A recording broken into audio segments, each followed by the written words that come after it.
go. I'll introduce you, Jeff. Okay. All right. Well, welcome everybody. Thank you so much for coming out, and even more so, thank you for your interest in EagleWorks. We're really excited to see you here. Today is all about effective presentations, and we have the effective presentation guru with us. Among many other things that he guru is Jeff Brown, CEO, president. This is which is an entrepreneurship center. We've been working ever since day one of EagleWorks, but Jeff Brown and his Foundry. We literally could not do this without their support. So they are a resource for you all.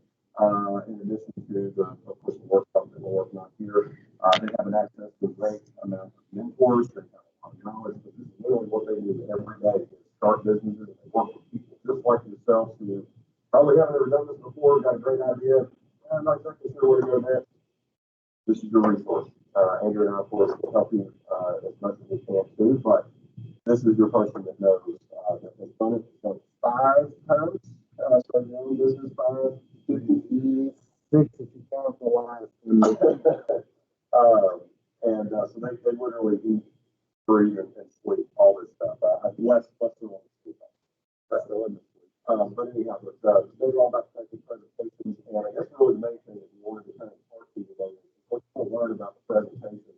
You know, it's a little bit different this year because you're making a video pitch. You're not actually going on stage, you're not actually presenting a PowerPoint, but for your pitch, you very well may want to do a PowerPoint. There's no rules. All you have to do is effectively communicate in your pitch to the judge what the problem is, what the solution is, why are you the person that needs to win, right?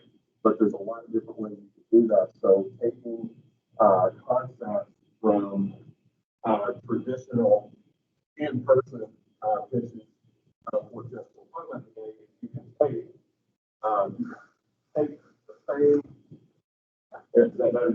you can take the same concept and apply that to your video pitch. So one thing I definitely wanted to tell you, and we'll keep repeating this, is when you get in the competition, it is virtual, you'll be on Zoom, and then what will happen is right before you go into the Q&A session with the judge, well, let me back up. The whole competition will be like this. We'll do an introduction, and then we'll go into the competition. And the competition is basically just the Q&A portion with you and the judges. You have 90 seconds that give or take to tell everybody on the call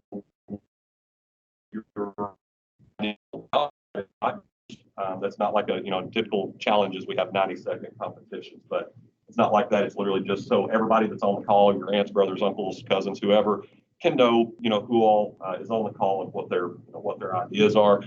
Then we'll start the 5-minute maximum Q&A session with the judges. That is judged. That's a part of the rubric. But what we're sending to the judges by the 31st, you've got to have your 7-minute max video recorded pitch, and you got to have your business plan and learn about how to do your pitch from what Jeff has to say. So without further ado, Jeff Brown. Well, thank you. So he makes me sound way better than I am. So I'm the old chubby bald guy that went to school here way longer ago. I have a daughter that's older than you, but so I majored in geology. I've never made a graduate, but I minored in business and finance and grew up around construction and kind of understood sales and entrepreneurship and those kind of things. So at the ripe old age of 24-ish, 25, resigned from my large corporate job, which I hated with a burning passion. And 2 years later, decided I wanted to be on my own completely and starting my own company. And so I don't know why. I'm just that kind of challenge authority kind of guy.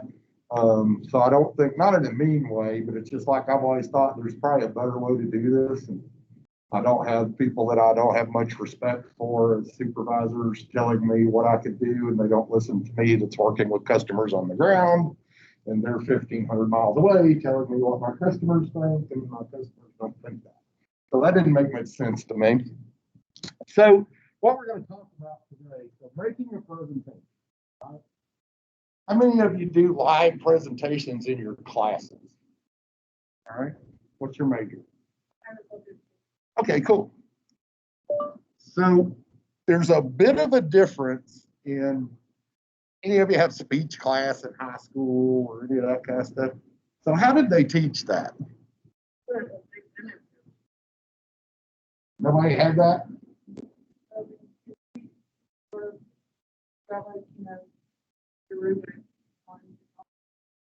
So, but did they have you do an outline? You had note cards and all that stuff? So, let me tell you how it works in my world, right? So most of your pitches are made to somebody you want something from. It's either a sales pitch or an investor pitch. And let me tell you what they're thinking. If you have note cards, you don't know your stuff well enough to even be in front of you. You can't make a 20-minute presentation without note cards. You are not prepared, right? So political speeches are great for note cards. Do they use note cards anymore? Yeah. Oh, can you stay? Sorry, do you want me to stay in camera? The camera doesn't matter. It's just they need the microphone. Oh, the microphone. I'm sorry. I'm not used to doing this without the big microphone. I know. So here's the point, right?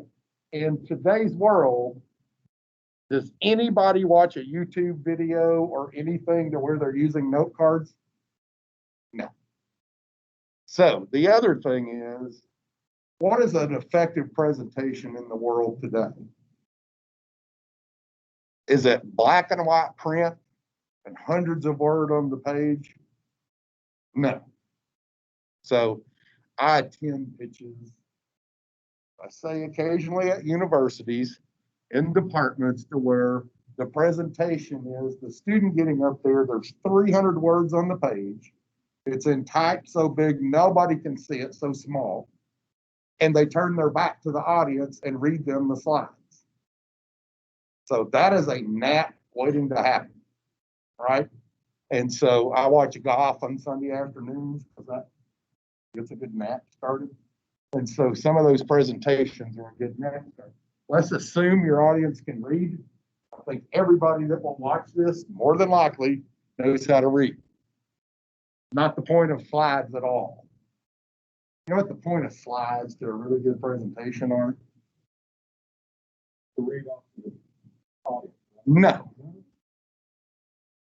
What do you think? What's the point of the slides? Key points. Give something visual that helps convey the idea you're trying to convey. All right? Not that the slides have to be perfect. What's the point of the voice in a presentation? Of you? Why are you giving it live at all?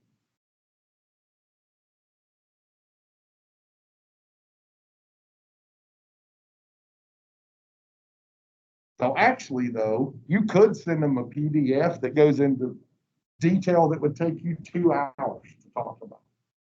What's the real point? People fall in love with people, not sheets of paper. And so the real truth is, so this is a skill that has, does it help with entrepreneurship? Absolutely. Does it help no matter where you're going to work? Yes. Because you're going to be making presentations to your employees, to your bosses, maybe to the board of directors. It may be to fund your project. And usually, if you're making a presentation to get a project funded, who's watching that presentation? Who's your audience in that presentation? Inside a company. Who's going to approve the $1 million for you to do this project?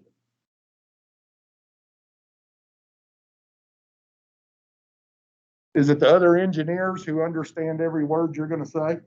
Nope. Probably an accountant, chief financial officer, maybe your supervisor of engineering, maybe. And probably maybe the CEO or president.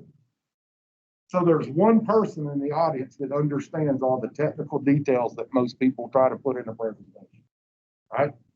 Any of you ever heard the term, I asked them what time it was and they told me how to build a watch? Ever heard that? What we're talking about, right? Most of the presentations you will make in your life, there's probably 1 or 2 people in the room. And you do make hardcore technical presentations occasionally, right? So if you're an engineer, you may make a presentation to all the other engineers in that group. They want the technical stuff. Nobody else does. So Michael and I last week were on a Zoom, and there's what, 12 PhD level electrical engineers. Then there's Michael and me and the guy who runs the Knoxville Entrepreneur Center. We're making this pitch to get another $500,000, which tech gets most of, to do some really cool stuff to launch startups out of Tennessee Tech. All right. The person that decides whether we get the $500,000, what is her background? What do you think?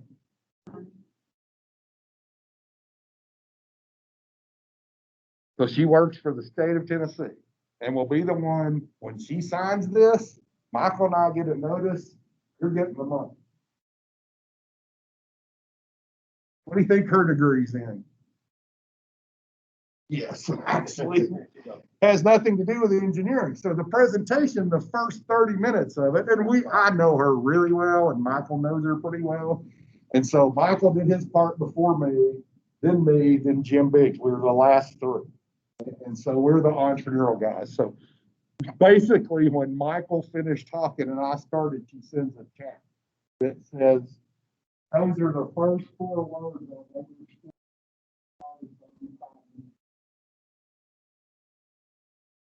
All that engineering stuff, she didn't care. You know what she wanted us to have said? The engineering stuff's taken care of. But we could have saved 75 minutes.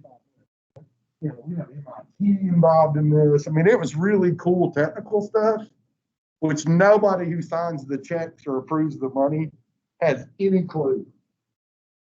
Just be real honest with you. So I give you that background because you build presentations according to what you're trying to accomplish and who your audience is. All right? There are times you need highly technical. Now,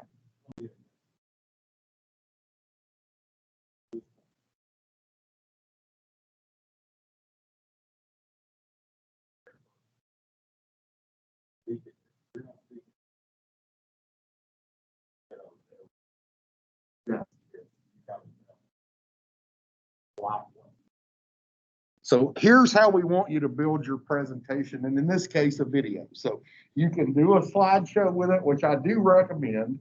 You can also do other things. Actually, our second place winner last year didn't even do a PowerPoint, I don't think. She actually demoed her product.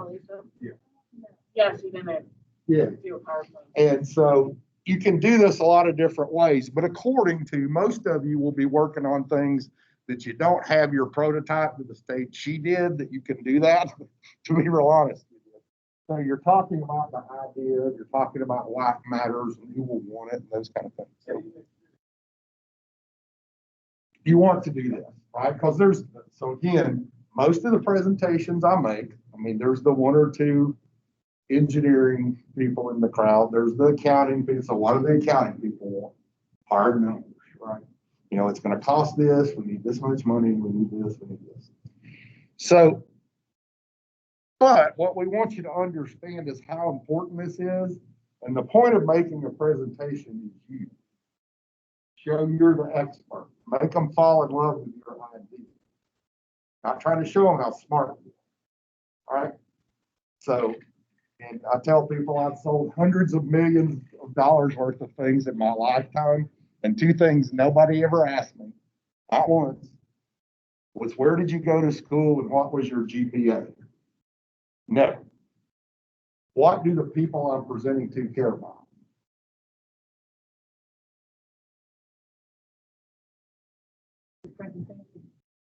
Nope. What does everybody think about first?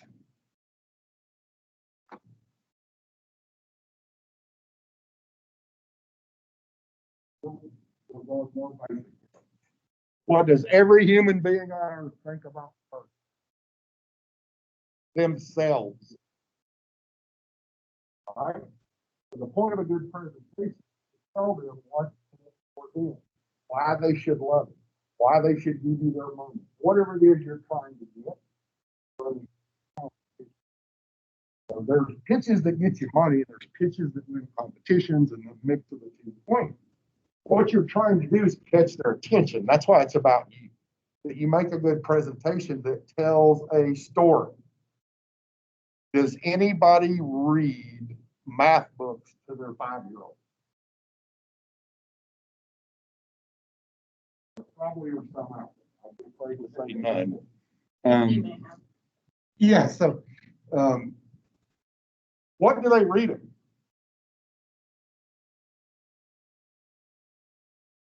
The 5-year-old wants to hear the story. So do 35-year-olds that are billionaires.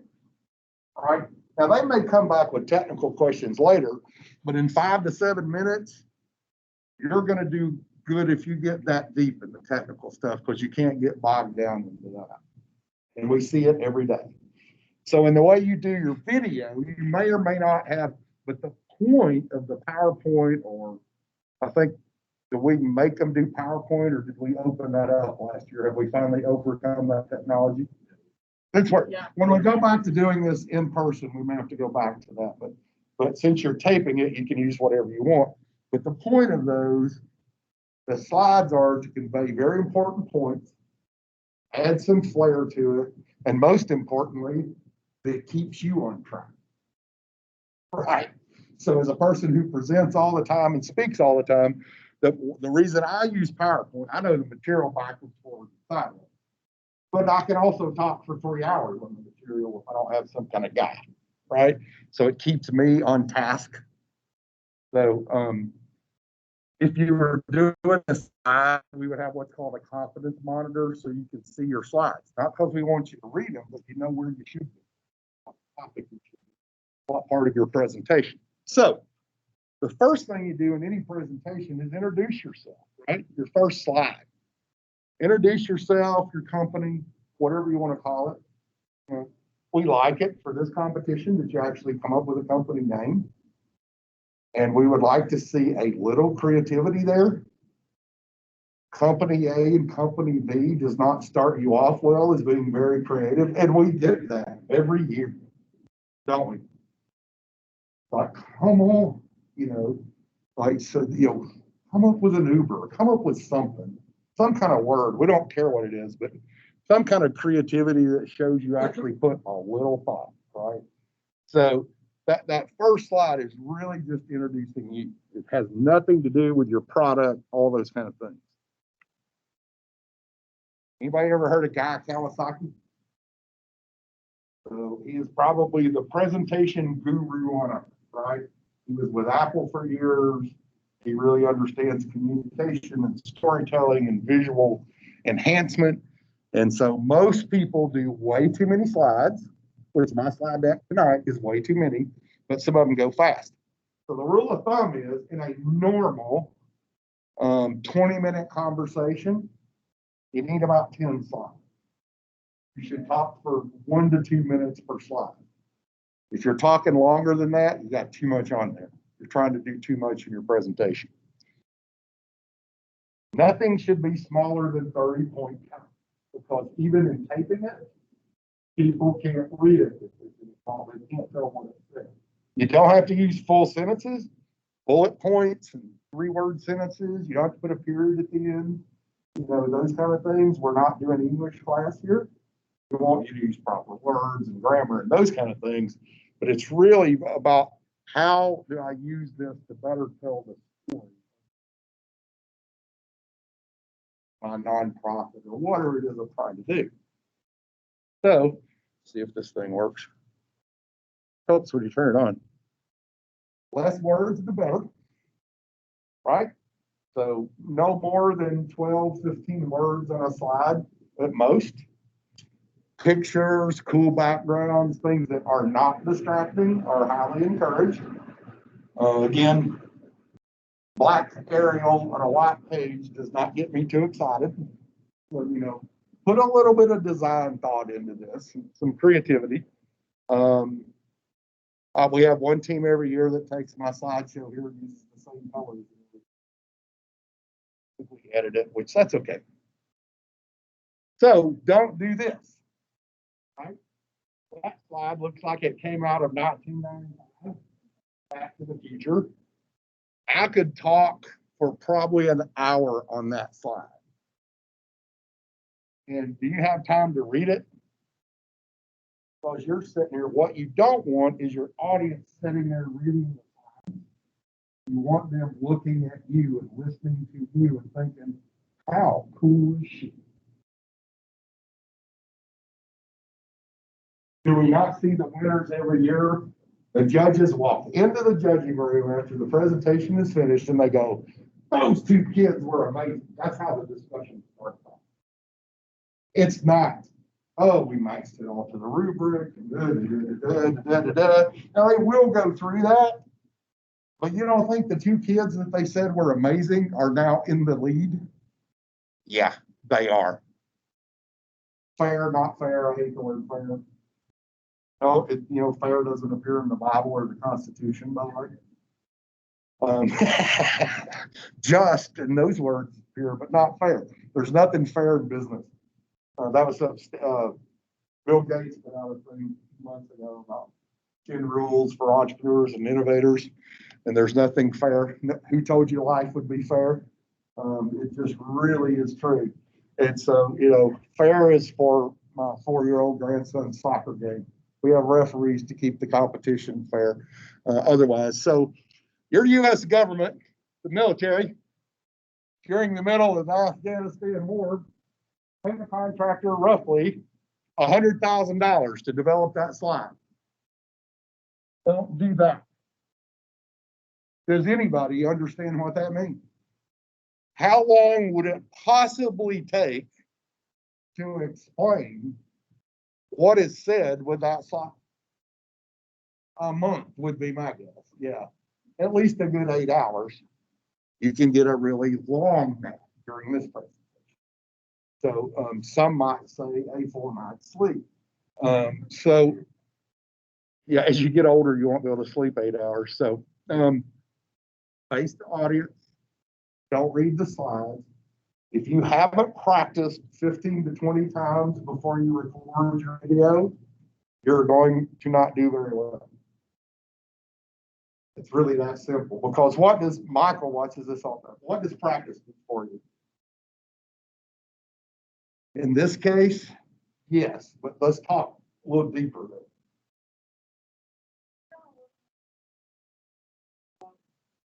Confidence. We have yet to see a winner that came across as not being very confident, right? This might work. I don't know. People might care. No. Speak like you're the world's expert on whatever. Judges will ask you questions if they think you're totally making it up. So don't read the slides. One more time. Tell me a story. Anybody ever heard of mom sing that song to their kids? Tell me a story. Tell me a story so I can go to bed. Tell them a story. Here's what we know. And I help run about 7 of these a year, and I probably attend another 30. When you see the judges start leaning forward, and you're about 45 seconds in, I've now done this enough. I'm going to go, they're in the top 4. When you see them start leaning forward, they just fell in love with your story. Okay? And the other thing that's funny, am I going the wrong way here? No. So the other thing that's funny is so these judges want to be hardcore like Shark Tank, and the engineer wants to tear you apart. The business person wants to tear you apart. But we soften them a little before they get, because you don't have enough time to be ready for that. But you do need to be able to take some soft questions, right? You need to be able to answer the obvious questions. We had a team a couple years ago, had a really good idea, a really good team. They talked about how they were going to do it, but they hadn't tested it yet. And it was literally to help turn patients in the hospital bed. So a judge, I think they had first place, in my opinion, before the question was asked. All right? You don't win them in the Q&A, but you can sure lose them. So they asked, have you tested this? And they said, no. The judge said, well, there's 4 of you. Couldn't one of you laid on it in a hospital bed and the other 3 tested? They had not even thought of that. And it wasn't even the fact that they haven't done it, it was the fact that They hadn't thought of it. they haven't thought of it, and it was dead silence when the question was asked. I mean, it was No bad. recovery. It was bad. It was, yeah. It was One like of that those 10 seconds uncomfortable- after somebody falls off a high building that you're watching them fall. It's kind of like that. It was horrible. It was bad. It was like, you guys literally just let go of the rope here. So anyway, because it was just a glaringly obvious thing. You didn't even test it on each other. You don't have to have university, what's the thing where you test on people and all that stuff? You know, all the, yeah, you could test it on each other, and they hadn't thought of it. Yes, it was just a pad. Yeah, there was no blood flow involved or long needles or any of those kind of things, right? So here's where your slides start. Your first slide should be, tell them a story about the problem. Why does my idea need to exist, right? Because really good ideas need to solve a problem for someone. If not, there are a lot of startups. We had one today that is just an obvious solution looking for a problem. They're convinced somebody's going to buy it. They are not. They've been at it for 5 years. You know what their total sales are? You want to guess? I mean, I'm telling you, we covered the whole thing. $1,267 in 5 years are the total sales. They've gone through $360,000 to get $1,267 in sales. You think it might be time that they reconsider their idea? Yeah, maybe. They still don't know what problem they're solving and who they're solving. So what your problem slide should be is it should say, I'm solving this problem for these people because what's the bad thing that happens if they don't use your problem? Or what's the good thing that happens if they do? All right. So anyway, that's what your first slide, and you tell it in a way, tell a story.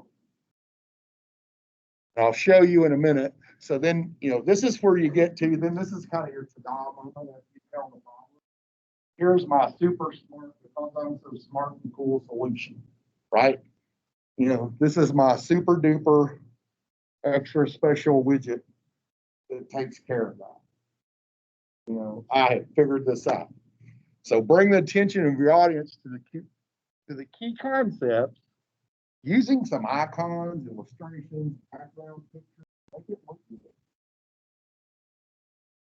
How the solution works should be your next slide. A little bit, a very non-technical, right?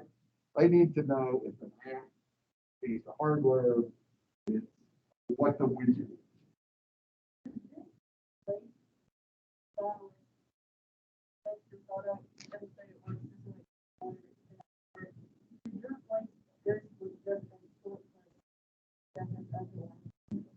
Yes, in the video format. Now I'll tell you, in the live format, I don't think we'll ever go back to let you inserting video, will we? Because it never works. Right? We've had literally that we tested it 2 minutes before you started speaking, and then it didn't work in your presentation in front of the judges. So Murphy lives inside of video, inside of PowerPoint and Google Slides. I don't know why, but it is generally a rule of thumb. It won't ever work when you need it most. So that's why we don't like video. We love it, but it just hardly ever works. So yeah, for this one, you're going to tape the whole thing. Absolutely. But you still need to say how it solves the problem, maybe while you're showing how it works, right? So, and that it's, again, it's a 3D printer or it's a piece of software or what is it, right? What are you actually making? Okay. Sometimes that's glaringly obvious in the video, sometimes it's not. Right? But sometimes people will go, what the heck was that, right? Yeah. So the pictures are worth 1,000 words. So if you can show the problem or the solution in a picture, that really adds to the storytelling idea, right? How do you make it possible for them to absorb large amounts of information without you talking for 10 minutes? So that's the point of pictures, those kind of things. So that is really true. So if you have a big thing, there's 7 million people who have this kind of have this heart issue or whatever of who your customers would be, or there's 500,000 people die a year because we don't have it. I'm just using healthcare as an idea. You have a really big number. It's like, whoa, didn't know that. You can literally use a big image and then put the number up there this tall. 700,000 people die each year, right? That's an impactful part of the story. That means something to the person watching, right? So, honestly, and this sounds horribly cruel, because it's like what we've seen in COVID. The people saying COVID doesn't exist and it's just like the flu. That's a great argument, unless you're one of the ones that your husband died. That doesn't hold much weight to that person. So, but you really want to show the impact with something like this. If you can do a small chart, that's okay. Don't be afraid to do that. But don't put 28 things on it. It should be probably, if you want to use a table, it should probably be 3 by 3 or 3 by 4. Again, they can read it in 20 seconds. All right. I'm not saying don't do that, but don't make it that they understand what you're showing. All right. If they have to think too long on what they're showing, then you're going to lose them. There's what I'm talking about, presenting the big number. That's how many people have this problem, or we're not even talking money yet. If it's something that is more of a process, so it's a service, or it's like a testing process or something that there's more than just the thing, that it may be 2 or 3 steps, then quickly put the process. The 20-step process, don't put that. But if it's something where there's 2 or 3 steps to the aha moment, put that process on there. Why?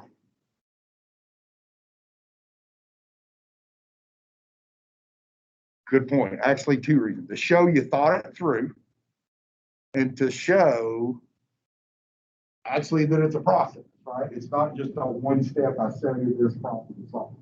So it shows what you're actually doing, right? Because there's a big difference in selling software and selling software and consulting with it. The process is totally different. So it lets them understand your kind of the business side of your idea a little better. And then it's not just selling something and you never touch it again. If you're doing something that is app-based, you don't have to have the app fully built. I don't think we've ever had one that has their app fully built. So you can find these almost anywhere, and you can take pictures and overlay them on that and make it look like it's a real app, right? But you've not built the full app yet. So you can do, these are called frame ups or lots of different things, wireframe. You can make it show. That's really powerful, actually, if you're doing software. So if you can show what you think it'll look like, that shows A, B, or C. We had one, gosh, it's been a long time ago, 4 or 5 years ago. So their idea was an app that when you go to a national meeting or a product show or whatever, all that you're meeting all these people. That's why I go. I usually don't go for the information. I go to make contact. And so it was a piece of basically a phone app that worked almost like Facebook for business cards. And you could literally do near field contact. And if you authorized it while you were in that room, you and I could touch phones and it's center parts.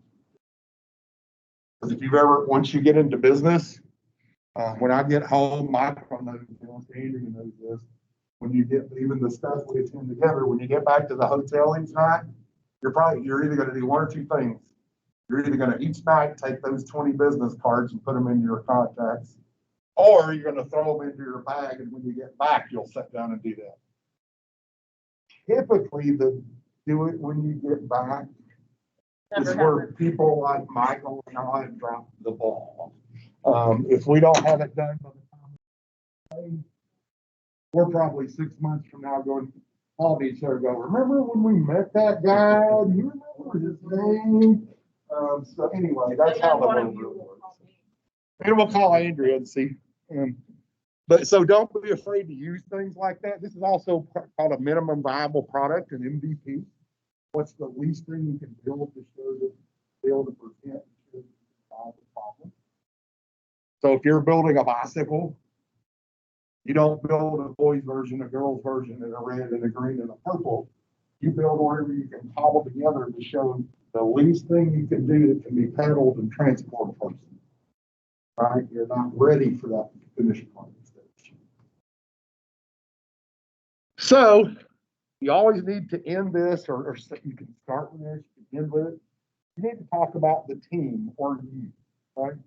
So why you, are you qualified? So probably with my background, there's not much credibility to me doing, I'm going to pitch that I'm going to be trained. People need to have some confidence that I know that I can pull this off. So a lot of times, just simply saying, again, I think of our past winners. You know, we had an engineer that could develop the product, a nurse that understood how the patient needed to use it and how we used it on the patient. And then we had an accountant that showed we could actually make it. Could this team pull this off? Well, remember, judges are taught to think almost to the point of a venture capital investor. If we gave you $100,000, Mr. Judge, which team would you give your money to at the end of the day? Yeah, go ahead.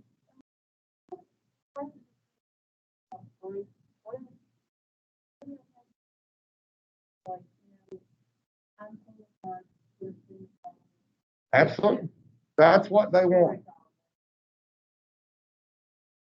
Sure. So you, again, you can kind of put your team or your expertise or how you came up with this idea. The best ideas are always generated 90% of the time by a person who had the problem to begin with. And then you start going, man, I hate how this works. That's how I got to be founder and CEO of Entrepreneur Centers, because I hated how everybody else did it. And so finally, me and my best friend said, well, we're going to go do this. So, you know, again, showing that you cared and your passion and how you got to this line of thinking is actually a great story.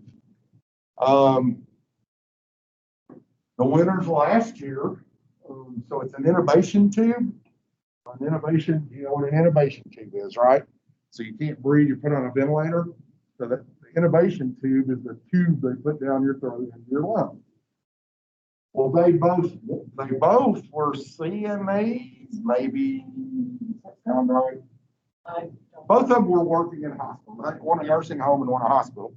And they were seeing this being done and went, hey, you know what? I think we could come up with something better. And so it was something they saw people die from it not working right. And so that was their original, that's what got the thought process started. So it was something they were doing.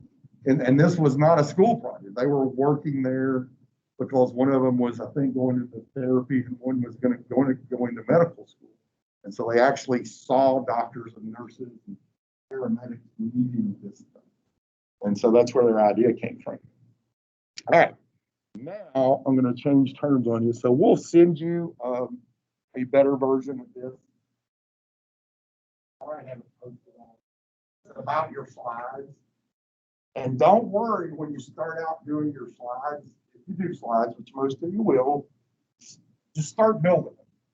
Don't over sweat all the pictures and all that stuff. use them as your outline. Then as you work through it, start defining your outline based on what you want your presentation. So I need this on this page. Probably for this competition, no more than 8 slides at most. They got 7 minutes this year. Is that longer than last year, or am I No, that's just the same. okay? Jeez. Last April seems in some ways like it was 10 years ago, in some ways like it was yesterday. So can't believe I can't remember it for that long. Let me switch gears on you. So I'm going to show you one. Famous last words. And I will say that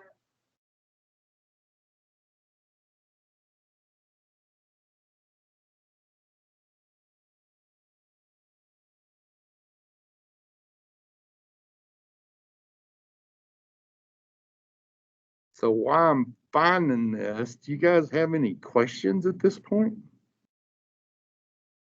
Or questions for Michael and Andrea about how this video is going to work?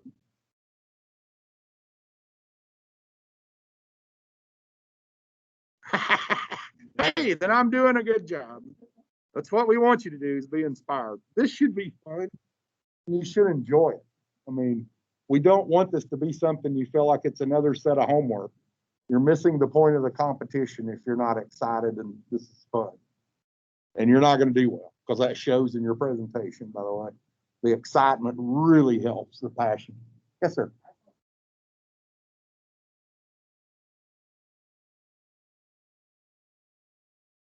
If you can, but don't oversweat. I mean, literally, if you got somebody, y'all familiar, anybody familiar with Canva? All right. It's like it's a free app. it's a free version of design software that literally I can use, right? So I have an Adobe subscription for my staff. I didn't know that. I just paid a bill. You know, they're like, you can go get that in Adobe. And I'm like, I don't know how to open Adobe, and I don't want to. I don't have time to learn it. I love learning software, actually, but I don't have time to learn that software. I just don't have it.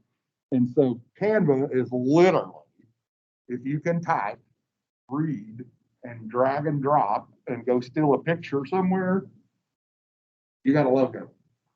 And they have things you can use in Canva for free.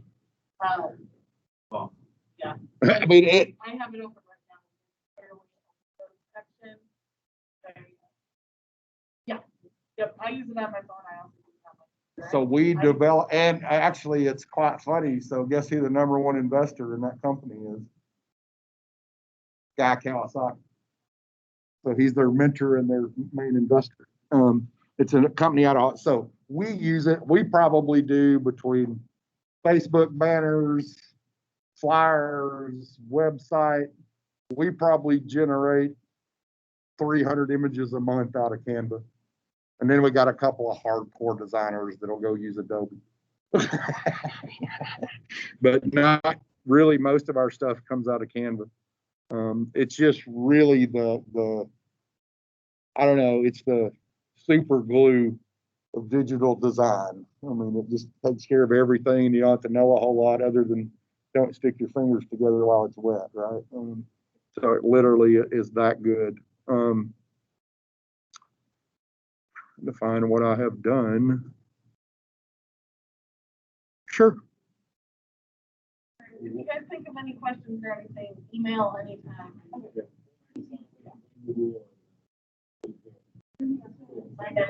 See ya. We will probably, I don't know, did you post the, what was the girls with the glove? What was their name of their company? Metaflex? Yeah. Do you have that on the website? Yeah, it's on the website. Go watch that one. Oh, you may not have the video. I don't know that I have the video. Did we video that whole thing? Uh-oh. You do that, Oh, I can get that one, man. We need to do that, and so you can put it on your website.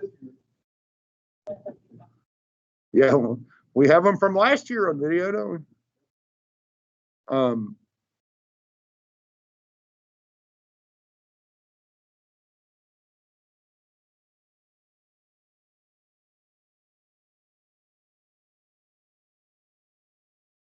That's true.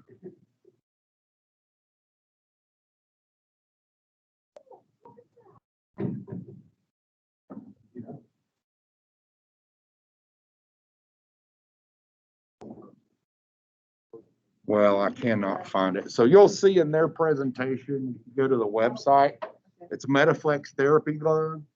When you look at their first slide, it is a picture of green peppers, onions, tomatoes, mushrooms, a little canning jar, and a lid.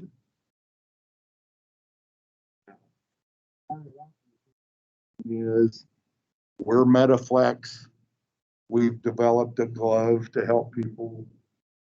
I don't remember. Did they even say that? Maybe they didn't even say that. I don't think they did that at the beginning. Rations and whatever. But that picture, so it started out, what does this picture mean to the audience is what they asked the question. Does it make you hungry? Does it make you want to order Mexican tonight? With all the ingredients of salt. Well, so the answer is to 47 million Americans, that means pain. They can't order the vegetables, they can't order the jar because they have arthritis in their hand. Man, they want it right there. Everybody in the room wants it. There's not an eye in the room not watching their every move and word. So they literally want it in the first 45 seconds, I think. Now, they had good information following that, but man, there was nobody couldn't tell you every word they said in their presentation. It was wonderful. It was like a celebration for me of teaching this all over the Southeast. This proves how. Yeah, because we just never, I've never seen it done better. I mean, I've seen people walk away with a $5 million check at one of these, and it wasn't any better than theirs. Literally that. So that's the whole point of what we're talking about today is make your presentation matter, tell a story. Don't worry about getting bogged down in the technical details. You need to be able to answer the details. Now, here's the second part of the competition, right? So the Q&A is where they ask details. If they don't ask questions, you're probably sunk. Because typically judges don't ask questions in this kind of thing if they're not interested enough to ask. So I don't want to panic you if it's deathly quiet, but you want the judges to ask the questions and you need to work on, and we'll do some practice sessions that will fire questions at you. Because honestly, we've done this long enough. We can tell every one of you after we've seen your presentation, the two or three questions we promise you're going to get in some shape, form, or fashion, right? And so you need, that's where you establish, man, she really knows her stuff, is when you answer those questions. And if you can't answer them, to the audience out there, if you can't answer them, don't make it up. We've had that happen before, that they out and out lied. And there's not much we could do while they were live in front of judges. But what they said went against the laws of physics. And there wasn't anybody there called, the judges didn't call out on it. And not that we wanted them to be embarrassed, but they really made it up. And so if you don't know the answer, say, that is a great question. Our team will work.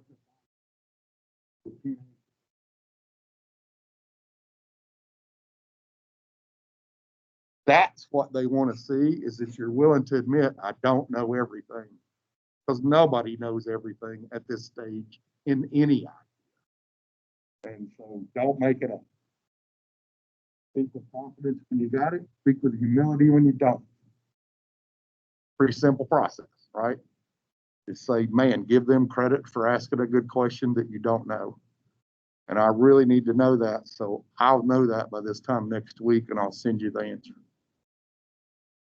They respect that almost as much as having a really good answer.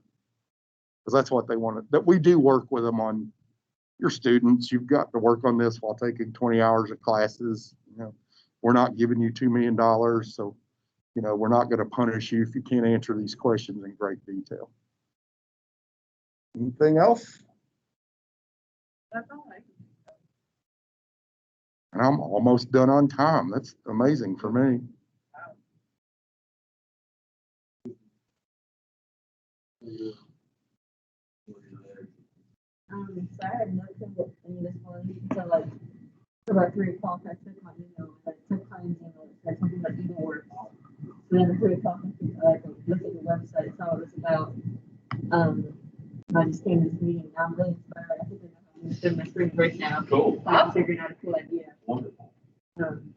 Well, the other thing for you guys, don't be afraid to get hold of us and say, I'm stuck. I need help. Because a lot of times we can get on the phone with you for 5 minutes and get you moving.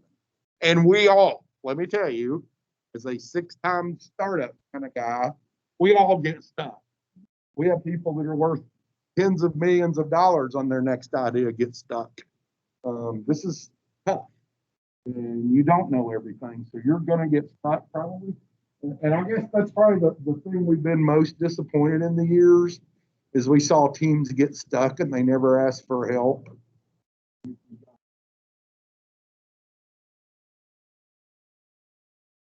Right.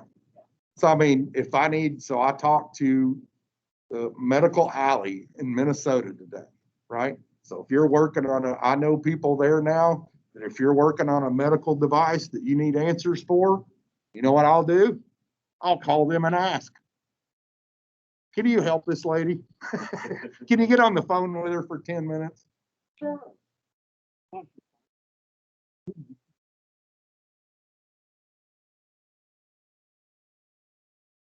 do the poor college kid thing and they need some advice.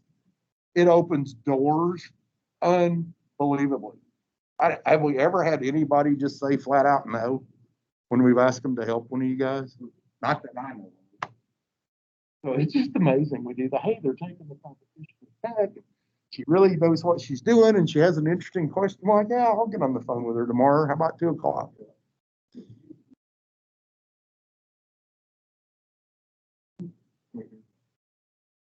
Yeah. So my job is to get their phone number for you, really.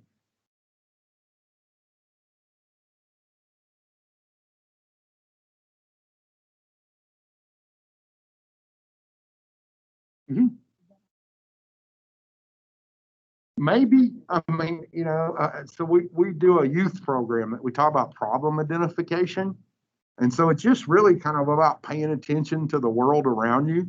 And so these are high school and middle school kids. So, you know, in your daily life, if you start looking, so this is how we get them to think. What makes you mad? What seems like a waste of time? What could be